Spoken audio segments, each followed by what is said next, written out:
अस्सलाम वालेकुम दोस्तों, मैं हूं बिलाल मोइन और आप देख रहे हैं बिलाल मोइन यूट्यूब और फेसबुक और इंस्टाग्राम, आप जहां भी मुझे देख रहे हैं। Welcome to my channel. अच्छा जी, मेरा यूएसए से वापस आने के बाद जो पहला सवाल पूछ रहे हैं ना सब लोग वो ये पूछ रहे हैं, भाई खर्चा कितना हुआ, भाई पैसे कितने लगे। तो भाई मैं आपको बता देता हूं कि जो ट्रैवल मैनेजमेंट है ना, ये एक बहुत बड़ी मैनेजमेंट है। मतलब ये मैंने सीखा है अपने यूरो ट्रिप से। जब मैंने यूरो ट्रिप किया था ना, मैंने अपना पूरा ट्रिप बहुत अच्छे से प्लान किया, लेकिन फाइनली मैंने क्या किया, मैंने सिर्फ एक शहर ऐड किया था उसके अंदर एंड टाइम पर। मतलब मुझे वेनिस नहीं जाना था, वेनिस मेरे प्लान में नहीं था, लेकिन मैंने सोचा चलो अब इटली आया हुआ है बंदा, रोम में है तो वेनिस भी चले ही जाते हैं। लेकिन वो जो मैंने एंड टाइम पे अपने टिकट्स, अपनी होटल बुकिंग्स, अपनी सारे मामलात कराए ना, उन्होंने समझ लो मेरा जो टोटल एक्सपेंस था ना मेरे पूरे यूरो ट्रिप का, 20% एक्सपेंस एक्स्ट्रा मेरा सिर्फ और सिर्फ उस वेनिस के जाने का लग गया। तो भाई ट्रैवल मैनेजमेंट आपने बहुत अच्छे से करनी है अगर आपको एक अच्छा और रीजनेबल ट्रिप मारना है। मेरा ये ख्याल है कि जो ट्रिप मैंने अभी किया है वो अगर मैं प्लान ना करता, मैं डायरेक्टली ऐसे ही करता ना, जैसे मैंने डायरेक्ट मतलब रैंडमली जैसे लोग नॉर्मली करते हैं एंड टाइम पे सब कुछ, तो भाई मुझे कम से कम वो ट्रिप पड़ जाना था, आप ये समझ लो कि 16-17 लाख रुपए का, 16-17 लाख रुपए का ट्रिप पड़ जाना था। लेकिन क्योंकि मैंने बहुत अच्छे से प्लान किया हुआ था, मेरे सारे मामलात मैंने फंटास्टिक तरीके से जो है ना वो सेटल डाउन किए, सारी चीज़ें अच्छे अच्छे से रखी और एडवांस में अपनी सारी तरतीब करके रखी। उसके अंदर अपनी फ्लाइट बुकिंग थी मेरी सारी, मेरी इंटरनल जितनी भी फ्लाइट थी, आपको पता है मैंने 1 2 3 4 5 6 फ्लाइट्स ली हैं मैंने, अंदर अंदर अंदर सिर्फ 6 फ्लाइट्स ली हैं मैंने। और मैंने एक कोने से मैं एंटर हुआ हूँ न्यूयॉर्क में और दूसरे कोने ह्यूस्टन से जाके मैं निकला हूँ भाई। और उसके अंदर जितनी भी बुकिंग्स वगैरह थी उसके अंदर मेरी उबर थी, मेरा खाने पीने की मैनेजमेंट थी, ट्रैवलिंग जो मैंने किया सारा का सारा इंटरनली सिटी बाय सिटी घूमना फिरना। मतलब मैं इतनी जगहों पे गया हूं कि मैं आपको, आप मेरी वीडियोस देख रहे होंगे और अभी भी मजीद वो बहुत सारी वीडियोस मेरे पास पड़ी हुई हैं। मतलब मैंने चप्पा चप्पा कोना कोना जिस भी बोरो में गया हूं ना मैं, जैसे अगर मैं न्यूयॉर्क में गया तो मैं ऑल द वे अप जाके पूरा मैंने न्यूयॉर्क देखा हो, up town, mid town, down town, फिर नीचे डम्बो, ब्रुकलिन, उसके बाद वो अपना स्टेटन आइलैंड वाला पूरा पार्ट, इसी तरह इस तरह क्वींस वगैरह, इसी तरह मतलब फिट तरीके से पूरा मैंने किया। तो आपको अगर आप प्लान करेंगे ना तो 10 से 12 लाख रुपए में आपका ट्रिप आराम से हो जाएगा। 10 से 12 लाख रुपए में आराम से, इंक्लूडिंग एवरीथिंग। उसमें आपका टिकट भी आ जाएगा, इंटरनल आपकी फ्लाइट्स भी आ जाएंगी, आपका खाना भी आ जाएगा, आपका रहना भी आ जाएगा उसके अंदर, और इंटरनल जो आप ट्रैवलिंग करते हैं ना सारी की सारी वो भी आ जाएगी। 12 लाख रुपए के अंदर फंटास्टिक सा आपका ट्रिप। अच्छा अगर आप करेंगे, अच्छा जैसे अच्छी बड़ी होटल में रहना, अच्छी जगह पे खाना, तो अगर आप नॉर्मल करते हैं उसको भींच के खींच के रखते हैं तो मेरा ख्याल है 7-8 लाख रुपए के अंदर अंदर आपका ट्रिप हो जाएगा।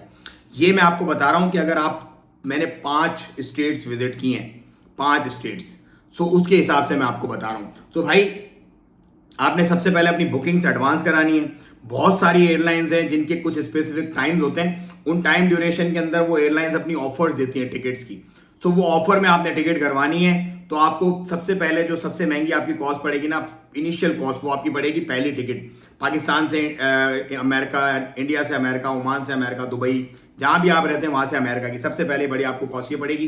वो कॉस्ट तकरीबन 500 रियाल नॉर्मल डेज में पड़ती है, 500 रियाल की टिकट। लेकिन अगर आप ऑफर्स में करवाएंगे तो वो आपको सस्ती पड़ जाएगी। नंबर 2, इंटरनल जो ट्रैवलिंग आपने करनी है, अगर आपने एक ही बोरो में जाना, सपोज आपने न्यूयॉर्क ही जाना है, एक ही स्टेट में जाना है और वहीं पे ट्रैवल करना है, सो वो तो आपका एक अलग सीन है। लेकिन अगर आपको इंटरनली न्यूयॉर्क से, जैसे मैं लॉस वेगस गया, लॉस वेगस से फिर मैं लॉस एंजलिस गया, लॉस एंजलिस से फिर मैं टेक्सास वगैरह, तो वो इंटरनल टिकट्स भी आपने एडवांस पे करवानी रखती हैं। देखें मैंने जो मेरी फ्लाइट थी ना न्यूयॉर्क से लॉस वेगस की, जो मेरी फ्लाइट थी वो मुझे पड़ी थी तकरीबन $170 की या $160 की, मेरा ख्याल है ऐसे पड़ी थी। और ये मैंने करवाई थी तकरीबन कोई 12 से 15 दिन पहले बुक। जिस दिन मैं ट्रेवल कर रहा था ना, सेम डे पे मैंने सोचा यार चलो मैं चेक तो करके देखूं, अगर मैं आज एंड टाइम पे ये फ्लाइट लेता हूं तो कितने की पड़ती। सेम फ्लाइट वॉज कॉस्टिंग मी $450, मतलब डबल से भी ज्यादा प्राइस मुझे उसकी पड़ रही थी भाई। सो ये फर्क होता है, जो मैं प्लानिंग बोल रहा हूं ना कि प्लान करके रखना आपने, सो ये प्लानिंग का फर्क होता है। तो आपने इंटरनल अपनी फ्लाइट सारी की सारी प्लान करके रखनी है, बुकिंग कंफर्म करके रखनी है। होटल्स आपने देखें बहुत सारे ऑप्शंस हैं, booking.com एक ऑप्शन है, एक्सपीडिया ऑप्शन है, उसके बाद जो है वो मैंने जो ऑप्शन चुना है ना सबसे बेस्ट जो मुझे लगा, वो मुझे लगा एयरबीएनबी का ऑप्शन। एयरबीएनबी ऑप्शन ये है कि उसके अंदर आपको अच्छे से अच्छी और नॉर्मल से नॉर्मल सारी चीजें आपको उसके अंदर मिल जाती हैं। सो आप लोगों को अगर रीजनेबल ट्रिप करना है तो आप एयरबीएनबी का ऑप्शन लें। मुझे क्या हुआ, मुझे एक और भी बड़ा बेनिफिट हुआ, क्योंकि मेरी 2 बुकिंग्स जो मैंने एयरबीएनबी पे करवाई थी, वो जो होस्ट थे उनका क्योंकि फुल हो गया था मामला तो उन्होंने वो कैंसिल की। सो वो कैंसिल की तो मुझे $50 का जो है ना वो वॉचर्स भी एयरबीएनबी ने मुझे एक्स्ट्रा एडिशनली मुझे वो समझ लो मिल गए, 25 का एक, 25 का एक, 2 बुकिंग कैंसिल हुई, 2 वॉचर मिल गए। तो ये भी मुझे एडिशन एक हो गया, मेरी कॉस्ट सेविंग हो गई। तो बुकिंग के लिए आप रखें एयरबीएनबी को, अपनी जो आपकी बुकिंग है। लेकिन बाज दफा आप कंपैरिजन करें booking.com और एयरबीएनबी का, बाज दफा booking.com सही होती है, बाज दफा एयरबीएनबी सही होती है।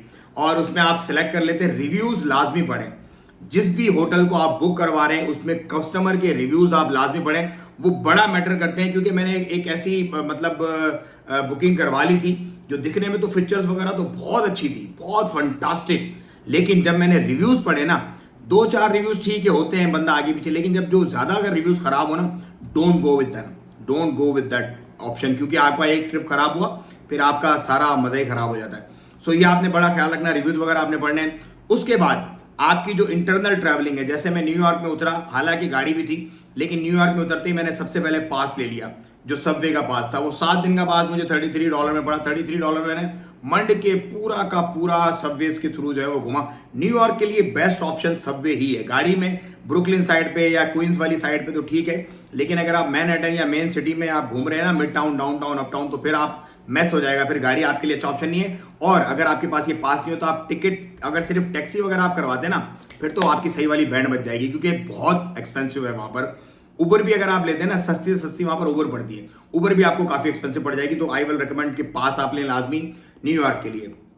नंबर 2, लास वेगस वगैरह में अगर आप आ रहे हैं या लॉस एंजलिस में आप आ रहे हैं, तो लॉस एंजलिस में भी वो टैप कार्ड मिल जाते हैं, वहीं पे किसी भी स्टेशन से आपको मिल जाएगा।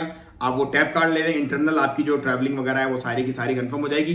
लॉस एंजलिस अगर आपने जाना है तो आपने ख्याल से अच्छी जगह देख के होटल बुकिंग करवानी है, क्योंकि कैलिफोर्निया में बहुत ज्यादा क्राइम है, और कैलिफोर्निया में आपने किसी भी ऐसी जगह पर नहीं लेना कि जहां पर कोई मैस हो, बिकॉज वो सीधा उनका काम है, मतलब सीधी बात, नो बकवास। उनके पास ज्यादा टाइम नहीं होता, जैसे हमारे कराची वाले आते हैं ना, आराम से तरीके से पूछते हैं, भाई दे दो, ये भी दे दो, तलाशी ले, वो कुछ नहीं कहते, गिव ए माइट, नहीं तो डज और गो। तो भाई डोंट मैस विद एनीबॉडी। ये भी मैं इस पर एक डिटेल वीडियो बनाऊंगा कि ये आपने क्या करना है, लेकिन आपने बहुत ध्यान से, ख्याल से, LA में स्पेशली, जब कैलिफोर्निया LA में जब आपने होटल लेनी है, बहुत ख्याल से लेनी है। ह्यूस्टन में अगर आप आते हैं तो ह्यूस्टन में भी ये मामला हैं। अगर आप कंट्री साइड पे रहते हैं तो मैं आपको रेकमेंड करूंगा कि आप कंट्री साइड पे रहें। थोड़ा सा ट्रैवलिंग आने जाने में प्रॉब्लम होगी आपको, बट कंट्री साइड की जो मजे है ना, जो चस मुझे आई है ना लिबर्टी में रह के, मतलब वो चस मुझे समझ लो कि न्यूयॉर्क में भी नहीं आई। सो कंट्री साइड की लाइफ आप जरूर एंजॉय करें, काउंटीज की लाइफ आप एंजॉय करें। ऑरेंज काउंटी की तरफ आप जाएं अगर आप LA की तरफ होते तो वो आपको बड़ा मजा देगी। सो ये चीजें आपने अपनी करके रखनी है। मेरा ख्याल है 8 से 10 लाख रुपए में आप अगर एक सोलो ट्रेवलर हैं, सो आपका बेहतरीन किस्म का पूरे महीने का ट्रिप जो है वो आराम से इजीली कन्वीनियंटली हो जाएगा, लेकिन प्लानिंग के साथ। अगर प्लानिंग नहीं करेंगे तो फिर सही की आपकी वॉट लगेगी। सो ये थी कुछ भाई अपडेट्स।